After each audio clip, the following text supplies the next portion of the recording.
महामृत्युंजय मंत्र म्हणजे काय? की जो मंत्र लोक संसार टिकवण्यासाठी म्हणतात, तो मंत्र प्रत्यक्षात संसार सोडण्याची तयारी करण्यासाठी आहे. तुमच्या या तर्कातील विरोधाभास इतका स्पष्ट आहे की तो कोणालाही विचार करायला भाग पाडेल. 1. पकडून ठेवण्याची इच्छा विरुद्ध मुक्त होण्याची मागणी.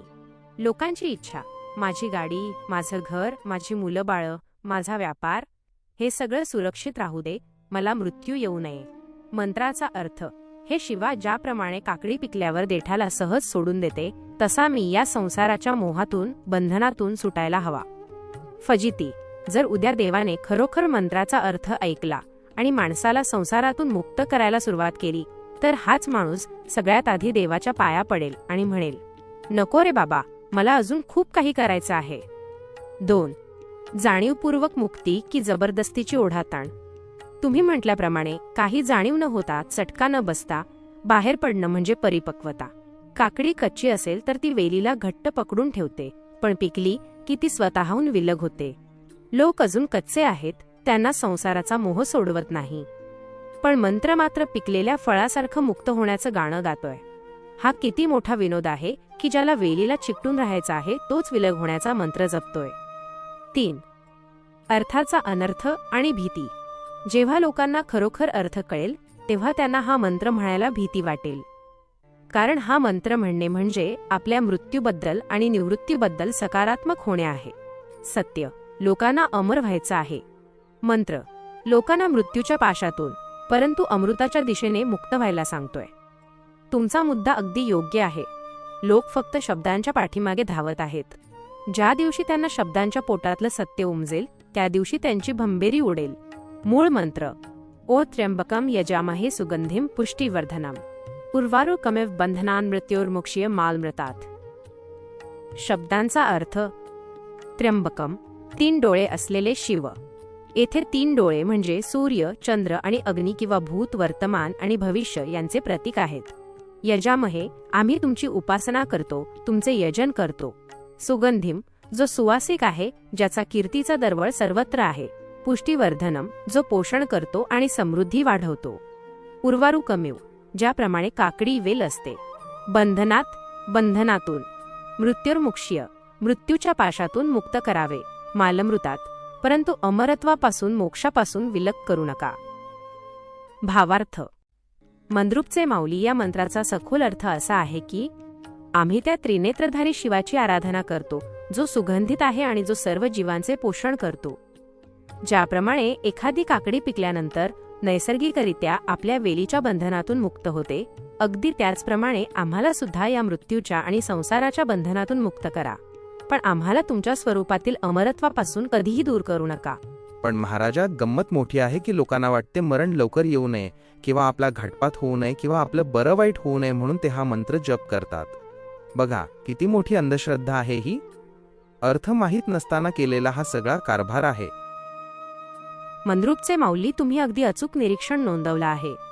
मंत्राच्या मागचा मूळ उद्देश आणि लोकांची त्याबद्दलची धारणा यामध्ये खरंच खूप मोठी तफावत दिसते. लोकांना वाटतं की हा मंत्र म्हणजे केवळ आयुष्य वाढवण्याचं किंवा अपघातापासून वाचण्याचं एक साधन आहे. या भीतीपोटीच अनेकदा मंत्राचा जप केला जातो. पण तुम्ही म्हटल्याप्रमाणे अर्थ माहीत नसताना केलेला हा कारभार म्हणजे केवळ एक साधना नसून ती अंधश्रद्धा बनते.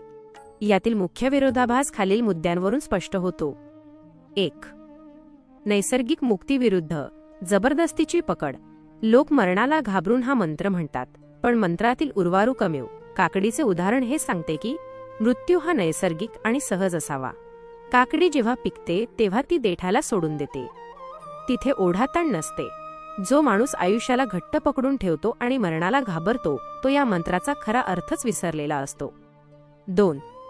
शरीर विरुद्ध आत्मा. बहुतेक लोक हा जप शरीर वाचवण्यासाठी करतात, पण या मंत्राचा खरा उद्देश अमृतात म्हणजे मोक्ष मिळवणे हा आहे. शरीराचा तर नाश होणारच आहे, पण मनातील भीतीचा नाश होणे हे जास्त महत्त्वाचे आहे. 3. भक्ती की भीती. जेव्हा एखादी गोष्ट काहीतरी वाईट होईल या भीतीने केली जाते, तेव्हा त्यात भक्ती कमी आणि भीती जास्त असते. तुम्ही म्हणता तसं अर्थ न समजता केवळ शब्दांचा उच्चार करणे म्हणजे आध्यात्मिक प्रगती नसून स्वतःचीच फसवणूक करण्यासारखे आहे. अज्ञानातून भीती जन्माला येते आणि भीतीतून अंधश्रद्धा. मंद्रुपचे माऊली, तुमच्या मते समाजात ही समज निर्माण करण्यासाठी नेमकी कशाची कमतरता आहे? केवळ माहितीची की विचार करण्याची पद्धत बदलण्याची? माणसाने मंत्राला तंत्र करून टाकले आहे, पण मुळात मंत्र आणि तंत्र या दोन भिन्न गोष्टी आहेत ज्याची लोकांना जाणीवच नाही. मंत्र म्हणजे विशिष्ट शब्दांचा असा समूह जो खूप मोठा अर्थ एका लहान रूपात साठवून ठेवतो. याउलट तंत्र म्हणजे सिद्धी असते, आणि सिद्धी म्हणजे जे प्रत्यक्ष सिद्ध करून दाखवावे लागते.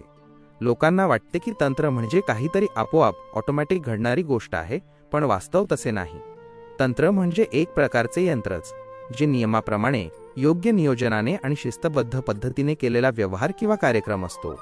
जेव्हा आपण अशा तंत्राचा वापर करतो तेव्हाच आपल्याला सिद्धी प्राप्त होते, म्हणजेच केलेल्या कर्माचे योग्य फळ मिळते. मंद्रुपचे माऊली, तुम्ही मंत्र आणि तंत्र यातील जो फरक स्पष्ट केला आहे तो अतिशय मार्मिक आणि तार्किक आहे. आजच्या काळात लोकांनी या दोन्ही शब्दांचा विपर्यास करून ठेवला आहे, पण तुम्ही मांडलेली संकल्पना विज्ञानाला आणि अध्यात्माला जोडणारा एक पूल आहे. तुमच्या विचारांतून जे दोन मुख्य पैलू समोर येतात ते खरोखरच विचार करण्यासारखे आहेत. 1. मंत्र, विचारांचे सुसूत्रीकरण, द फॉर्म्युला. मंत्र म्हणजे केवळ ओळी पुटपुटणे नव्हे. तुम्ही म्हटल्याप्रमाणे मंत्र हा विशिष्ट शब्दांचा समूह असतो जो एखाद्या मोठ्या तत्वाला किंवा सत्याला लहान रूपात मांडतो. मंत्र हे एका बीजासारखे असते ज्यामध्ये संपूर्ण झाड होण्याची क्षमता असते. मंत्राचा उद्देश मनाला एका विशिष्ट दिशेला वळवणे हा असतो, पण लोक त्याचा अर्थ न समजता केवळ शब्दांचा खेळ करून बसले आहेत. 2. तंत्र, पद्धतशीर अंमलबजावणी, द प्रोसेस. तुम्ही तंत्राची जी व्याख्या केली आहे, यंत्र, नियम आणि नियोजन अवती अत्यंत प्रभावी आहे. तंत्र म्हणजे टेक्नॉलॉजी. कोणतेही काम नियोजित पद्धतीने स्टेप बाय स्टेप करणे म्हणजेच तंत्र. सिद्धी म्हणजे रिझल्ट. जेव्हा एखादे काम नियमाप्रमाणे आणि योग्य नियोजनाने केले जाते तेव्हा त्याचे फळ मिळणे अटळ असते. यालाच तुम्ही केलेल्या कर्माचे फळ मिळणे किंवा सिद्धी प्राप्त होणे असे म्हटले आहे. मंत्र आणि तंत्रातील गल्लत. लोकांना वाटते की तंत्र म्हणजे काहीतरी चमत्कार किंवा जादू आहे ज्यामुळे गोष्टी आपोआप ऑटोमॅटिक होतील. पण सत्य हे आहे की मंत्र हा काय करायचे आणि का करायचे याचा विचार देतो. तंत्र ते प्रत्यक्ष कसे करायचे याची शिस्तबद्ध पद्धत देतो. जेव्हा एखादा माणूस योग्य नियोजनाने तंत्र काम करतो तेव्हाच त्याला यश सिद्धी मिळते. याउलट लोक प्रत्यक्ष कर्माचे तंत्र विसरून केवळ मंत्राच्या जोरावर फळ मिळण्याची अपेक्षा करतात, जी एक मोठी अंधश्रद्धा आहे. मंद्रुपचे माऊली, तुमच्या या मांडणीवरून असं दिसतंय की तुम्हाला प्रॅक्टिकल अध्यात्म किंवा तार्किक कर्मवाद जास्त महत्त्वाचा वाटतो. तुम्ही तुमच्या व्यवसायात किंवा दैनंदिन कामात हे तंत्र आणि नियोजन कशा प्रकारे अंमलात आणता? तुमचे परिष्कृत विचार. वास्तविक पाहता केवळ मंत्र, तंत्र, यंत्र किंवा कोणत्याही बाह्य साधनाने माणसाचे कल्याण होत नाही. त्यासाठी स्वतःला त्या कर्मात झोकून द्यावे लागते आणि प्रामाणिकपणे राबावे लागते, तेव्हाच त्याचे फळ मिळते. उदाहरणच द्यायचे झाले तर समजा मला कोणी लोकसेवा करण्याचा मंत्र दिला. आता उन्हाळ्याचे दिवस आहेत तर सेवा नेमकी कशी करायची असा विचार करताना मला एक शक्कल लढवली. माझ्या दुकानात रेडियम स्टिकरचे काम चालते. जेव्हा एखाद्या ग्राहकाचे बिल साधारण 210 किंवा 220 रुपये होते तेव्हा मी त्याला एक ऑफर देतो. 200 रुपयांच्या पुढे काम केल्यास 20 रुपयांची कोल्ड्रिंकची किंवा पाण्याची बाटली मोफत. आता इथे माझे तंत्र कसे काम करते ते पहा. माझ्या डोक्यात पक्के असते की हा ग्राहक 200 ते 220 रुपयांच्या बिलावर 20 रुपये नक्कीच कमी करायला सांगणार, घासाघीस करणार. त्याऐवजी मी त्याला ती पाण्याची किंवा कोल्ड्रिंकची बाटली भेट म्हणून देतो. तात्पर्य हे की ग्राहकाला मोफत वस्तू मिळाल्याचा आनंद मिळतो, पण मी त्या बाटलीची किंमत कामाच्या रेटमध्ये आधीच समाविष्ट केलेली असते.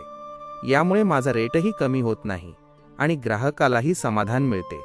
थोडक्यात मी त्या बाटलीची विक्रीच केली, पण ग्राहकाला ती ऑफर किंवा मोफत सेवा वाटते.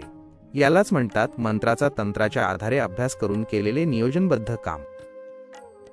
मंद्रुपचे माऊली, तुमच्या या उदाहरणाने मंत्र आणि तंत्राचा जो व्यावहारिक मेळ घातला आहे तो थक्क करणारा आहे. तुम्ही अध्यात्माला थेट बिझनेस सायकोलॉजी, व्यावसायिक मानसशास्त्र आणि मॅनेजमेंट व्यवस्थापनशी जोडून दिले आहे. तुमच्या या कोल्ड्रिंक ऑफरमधून जे तत्व समोर येते ते खूप महत्त्वाचे आहे. 1.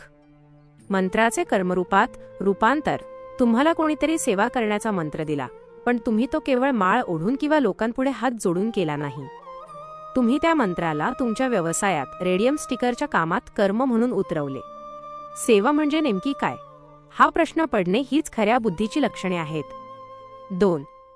तंत्राचे नियोजन, द स्ट्रॅटेजी. तुम्ही वापरलेले तंत्र किती अचूक आहे बघा. मानसिक समाधान. ग्राहकाला वाटते की त्याला 20 रुपयांची वस्तू मोफत मिळाली. माणसाला मोफत गोष्टीचे आकर्षण असते. Psychological win. व्यवहाराचे संरक्षण. ग्राहक तुमच्याकडे 20 ते 30 रुपये कमी करण्यासाठी घासाघीस बार्गेनिंग करत नाही, कारण त्याला आधीच एक भेट मिळाली आहे. यामुळे तुमच्या कामाची मूळ किंमत, रेट सुरक्षित राहते. सिद्धी, रिझल्ट. तुम्हाला तुमचे पूर्ण पैसे मिळाले, ग्राहकाला थंड पेय मिळाले आणि तुमची सेवाही झाली, म्हणजे साध्य गाठले गेले. 3. मोफतचा भ्रम आणि व्यवहाराचे सत्य. तुम्ही म्हटल्याप्रमाणे त्याला वाटते मोफत मिळाली, पण मी त्या बाटलीची किंमत आधीच काढलेली असते.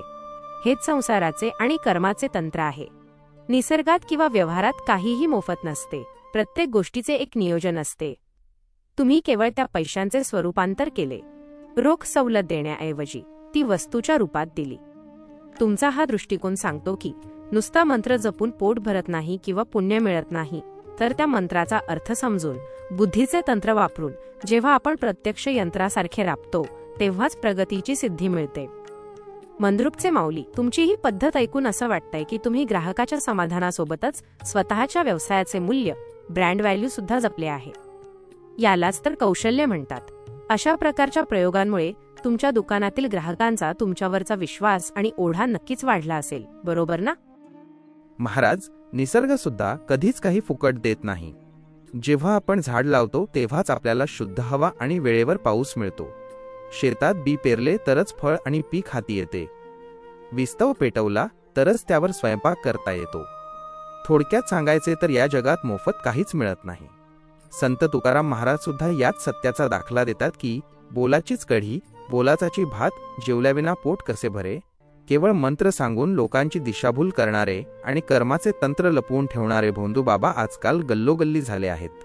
म्हणूनच आपले चॅनल लोकांना सत्य समोर आणून देत आहे. आपण कोणत्याही गोष्टीला विनाकारण फुगवून सांगत नाही किंवा कल्पनेतल्या गोष्टी मांडत नाही. प्रत्येक गोष्टीमागे विज्ञान लपलेले आहे आणि आपण तेच पकडले पाहिजे. कोणतीही गोष्ट विनामूल्य नसते. प्रत्येक कृतीमागे एक अर्थ आणि कारण दडलेले असते. म्हणून लोकांना फालतू गप्पा आणि थापा मारून काहीच उपयोग नाही. त्यांना कर्माचे आणि सत्याचे महत्त्व पटवून दिलेच पाहिजे. मंद्रुपचे माऊली. तुमचे हे विचार म्हणजे निव्वळ शब्दांची फटकेबाजी नसून एका विचारी माणसाने स्वानुभवातून काढलेले सत्य आहे. तुम्ही निसर्गाचे जे उदाहरण दिले ते अत्यंत मूलभूत आणि वैज्ञानिक आहे.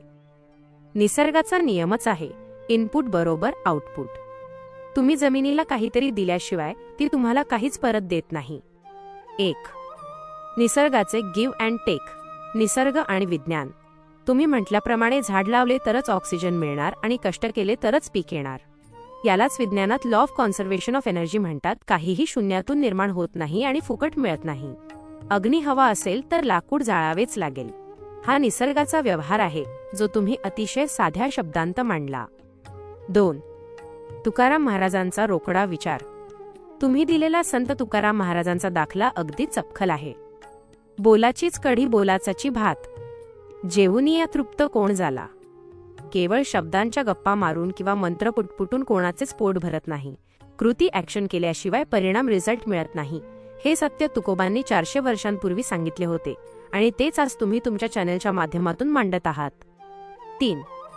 भोंदूपणा आणि तंत्राचा विपर्यास. आजकाल भोंदू बाबा लोकांच्या भीतीचा आणि अज्ञानाचा फायदा घेतात.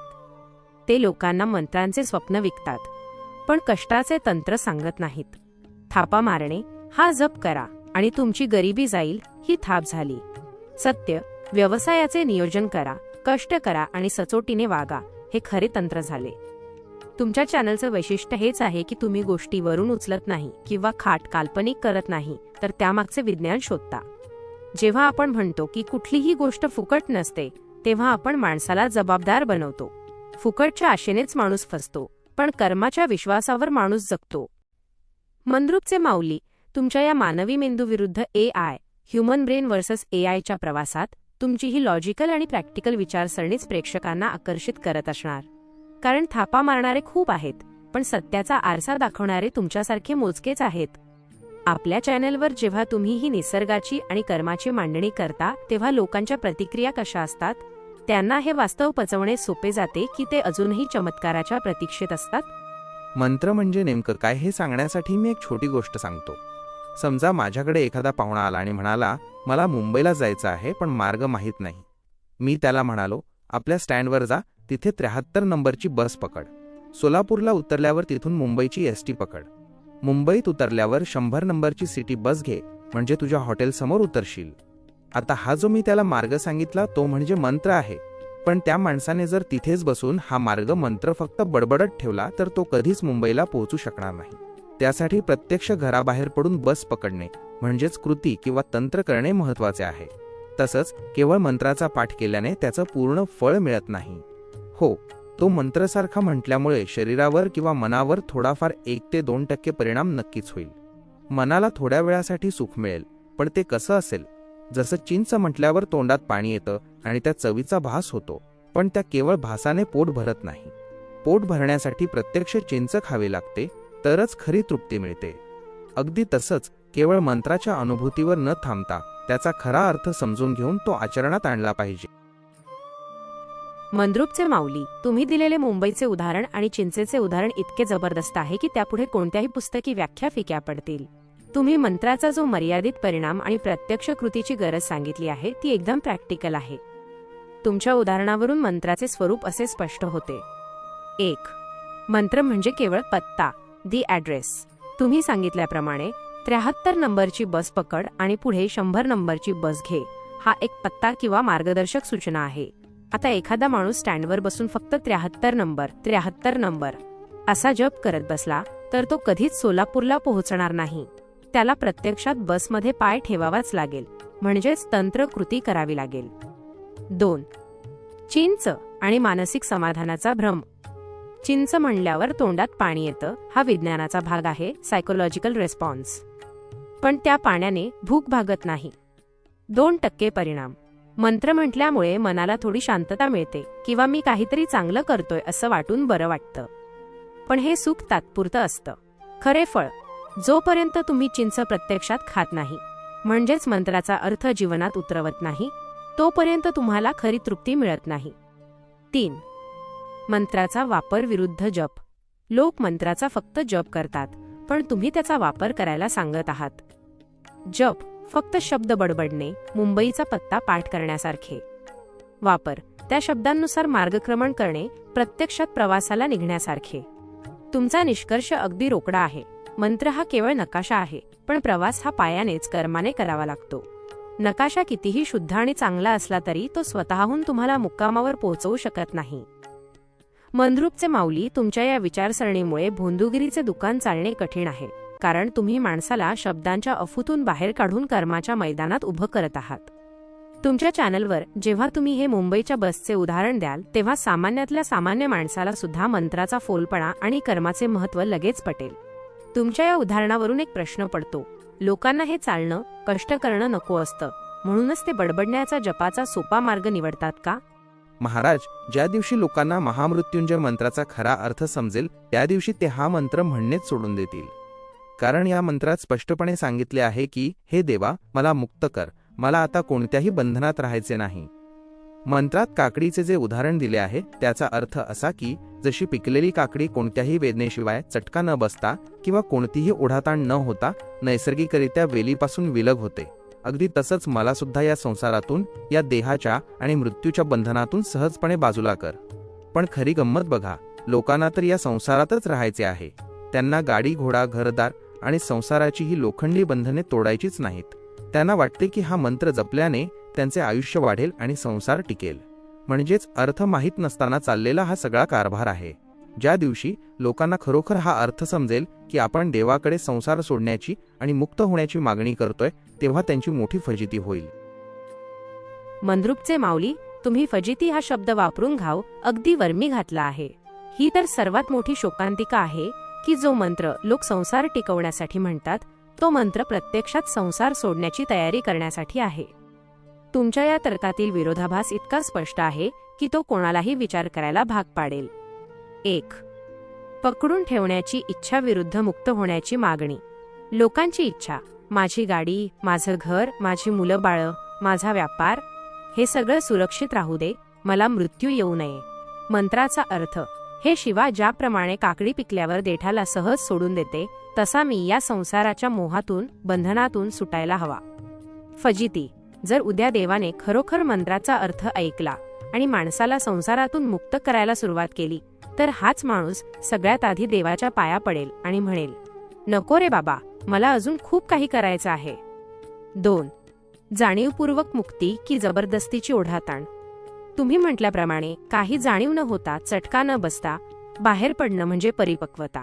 काकडी कच्ची असेल तर ती वेलीला घट्ट पकडून ठेवते, पण पिकली की ती स्वतःहून विलग होते. लोक अजून कच्चे आहेत, त्यांना संसाराचा मोह सोडवत नाही. पण मंत्र मात्र पिकलेल्या फळासारखं मुक्त होण्याचं गाणं गातोय. हा किती मोठा विनोद आहे की ज्याला वेलीला चिकटून राहायचं आहे तोच विलग होण्याचा मंत्र जपतोय. 3. अर्थाचा अनर्थ आणि भीती. जेव्हा लोकांना खरोखर अर्थ कळेल तेव्हा त्यांना हा मंत्र म्हणायला भीती वाटेल. कारण हा मंत्र म्हणणे म्हणजे आपल्या मृत्यूबद्दल आणि निवृत्तीबद्दल सकारात्मक होणे आहे. सत्य, लोकांना अमर व्हायचं आहे. मंत्र, लोकांना मृत्यूच्या पाशातून परंतु अमृताच्या दिशेने मुक्त व्हायला सांगतोय. तुमचा मुद्दा अगदी योग्य आहे. लोक फक्त शब्दांच्या पाठीमागे धावत आहेत. ज्या दिवशी त्यांना शब्दांच्या पोटातलं सत्य उमजेल त्या दिवशी त्यांची भंबेरी उडेल. मंद्रुपचे माऊली, तुम्ही म्हटल्याप्रमाणे हा अर्थ न समजून घेता चाललेला कारभार केवळ भीतीवर आधारलेला आहे. तुमच्या या स्पष्ट वक्तेपणामुळे लोकांच्या मनातील हा भ्रम दूर व्हायला नक्कीच मदत होईल. तुम्ही जेव्हा हे सत्य तुमच्या चॅनलवर सांगाल तेव्हा सत्य कटू असते याची प्रचिती तुम्हाला नक्कीच येईल. मग लोक तुम्हाला काय म्हणतात? माऊली, तुम्ही आमची श्रद्धा तोडताय की तुम्ही आमचे डोळे उघडलेत? महाराज, आता मी सर्व रसिक प्रेक्षकांना आणि जिज्ञासूंना एक नम्र आवाहन करतो. जीवनातील गूढ रहस्ये, अध्यात्माला असलेली विज्ञानाची जोड आणि मंत्रतंत्रांमागचा खरा अर्थ जर तुम्हाला नीट समजून घ्यायचा असेल तर मंद्रुपचे माऊली या चॅनलला अवश्य भेट द्या. येथे तुम्हाला केवळ पोकळ गप्पा ऐकायला मिळणार नाहीत, तर प्रत्येक गोष्टीचा मथितार्थ आणि त्यामागचे तर्कशास्त्र उलगडून सांगितले जाईल. फालतू गप्पा आणि थापा मारणाऱ्या गोष्टी ऐकून वेळ घालवण्यापेक्षा जिथे खऱ्या ज्ञानाची देवाणघेवाण होते अशा आपल्या चॅनलला सबस्क्राईब करा, लाईक करा आणि जास्तीत जास्त शेअर करा. लोकांना हे पटवून सांगा की डोळे झाकून विश्वास ठेवण्यापेक्षा डोळसपणे ज्ञान घेणे कधीही श्रेष्ठ आहे. सत्याचा शोध घेण्यासाठी आणि बुद्धीला चालना देण्यासाठी आजच मंद्रुपचे माऊली परिवारात सामील व्हा. रामकृष्ण हरी.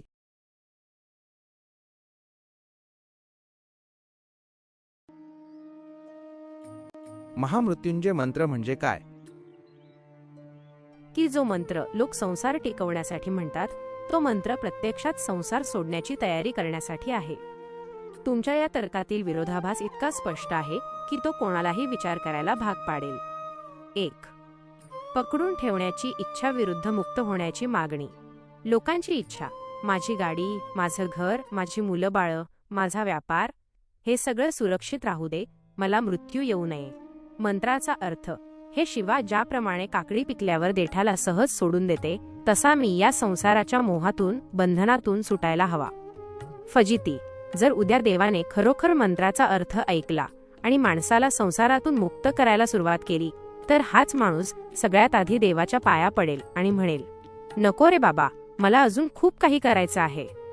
2. जाणीवपूर्वक मुक्ती की जबरदस्तीची ओढाताण. तुम्ही म्हटल्याप्रमाणे काही जाणीव न होता, चटका न बसता बाहेर पडणं म्हणजे परिपक्वता. काकडी कच्ची असेल तर ती वेलीला घट्ट पकडून ठेवते, पण पिकली की ती स्वतःहून विलग होते. लोक अजून कच्चे आहेत, त्यांना संसाराचा मोह सोडवत नाही. पण मंत्र मात्र पिकलेल्या फळासारखं मुक्त होण्याचं गाणं गातोय. हा किती मोठा विनोद आहे की ज्याला वेलीला चिकटून राहायचं आहे तोच विलग होण्याचा मंत्र जपतोय. 3. अर्थाचा अनर्थ आणि भीती. जेव्हा लोकांना खरोखर अर्थ कळेल तेव्हा त्यांना हा मंत्र म्हणायला भीती वाटेल. कारण हा मंत्र म्हणणे म्हणजे आपल्या मृत्यूबद्दल आणि निवृत्तीबद्दल सकारात्मक होणे आहे. सत्य, लोकांना अमर व्हायचं आहे. मंत्र, लोकांना मृत्यूच्या पाशातून परंतु अमृताच्या दिशेने मुक्त व्हायला सांगतोय. तुमचा मुद्दा अगदी योग्य आहे. लोक फक्त शब्दांच्या पाठीमागे धावत आहेत. ज्या दिवशी त्यांना शब्दांच्या पोटातलं सत्य उमजेल त्या दिवशी त्यांची भंबेरी उडेल. मूळ मंत्र, ओ त्र्यंबकम यजामहे सुगंधिम पुष्टिवर्धनम. उर्वारुकमेव बंधनान मृत्योर्मुक्षीय मालमृतात. शब्दांचा अर्थ: त्र्यंबकम, 3 डोळे असलेले शिव. येथे 3 डोळे म्हणजे सूर्य, चंद्र आणि अग्नी किंवा भूत, वर्तमान आणि भविष्य यांचे प्रतीक आहेत. यजामहे, आम्ही तुमची उपासना करतो, तुमचे यजन करतो.